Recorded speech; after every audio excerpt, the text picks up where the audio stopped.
Hi guys, welcome back to my channel. Guys, আপনারা কেমন আছেন? আশা করছি খুবই ভালো আছো। আমিও ভালো আছি। অমিশনের ব্লগে সবাইকে স্বাগত জানিয়ে আজকে একটি নতুন ব্লগ শুরু করছি।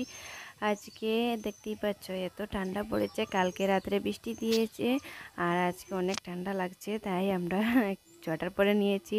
আর এই যে শাক তুলতে এসে গেছি, বোন শাক উঠাচ্ছে আর আমিও উঠাচ্ছি। এই যে আমাদের সবজি বাগানে এখনও শাক আছে আর এই যে আমরা শাক উঠাচ্ছি। আর আজকে আপনাদেরকে বলবো, আজকে আমাদের ঘরের এই যে কাজ আরম্ভ হয়েছিল, আগের ভিডিওতে দেখেছেন। আর এখন আজকে হবে ঢালাই হবে, এই যে রুমের নিচ ঢালাই দেওয়া হবে। আর এদিকে ঢালাই দেওয়া স্টার্ট হয়ে গেছে প্রায়। আর এদিকে এই যে দেখতেই পাচ্ছ আমাদের পুকুরের পাড়ে ঢালাই দেওয়া হচ্ছে। আমাদের জায়গা কম, তাই এদিকেই হচ্ছে কাজটা। আর আজকে ভাবলাম ওদেরকে কি দেব, তাই বানিয়েছি রুটি বানিয়েছি বেশি করে। আর এই যে ঘুগনি বানিয়েছি, রুটি ঘুগনি দেব। আর এদিকে রুটি বানিয়েছি না, এখনও বানাবো। এখন এই যে রেডি হচ্ছে।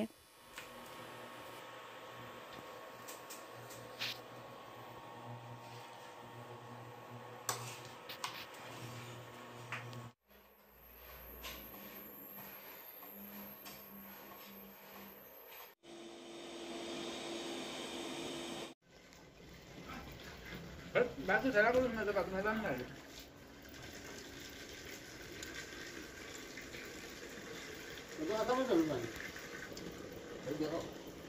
আমাদের বাড়িতে একটা জ্বালাই হয়েছে, এত খাওয়া হয় জ্বালাই কান্দি।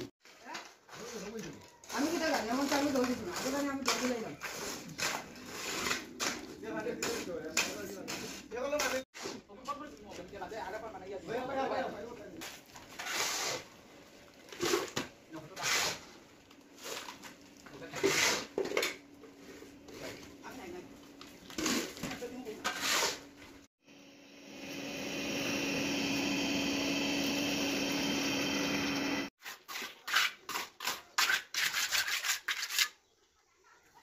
আচ্ছা ঠিক করে ঘর কিনা হচ্ছে সুন্দর হচ্ছে।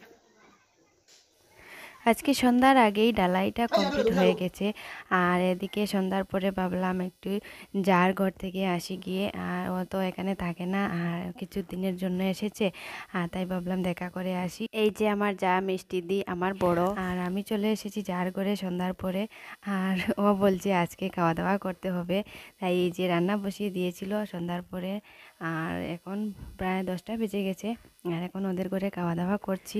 যে ডান্স করছে ও হচ্ছে ওদের ঘরের কাজের মাসি, খুব আনন্দ করছে। হঠাৎ করে রান্না করেছে, তো তাই বেশি কিছু আয়োজন করতে পারেনি, যা করেছে খুবই বেশি করেছে আমার পক্ষ থেকে। মানে ওকে খুবই ধন্যবাদ জানাচ্ছি, আমার যাকে। আর আজকের রান্নাটা খুবই টেস্টি হয়েছে। এই যে দেখতে পাচ্ছ এত বড় বাঁধাকপির পকোড়া বানিয়েছে। আর আজকে ব্লগটি এখানেই শেষ করছি। বন্ধুরা ভালো থেকো, সুস্থ থেকো, বাই বাই, টাটা।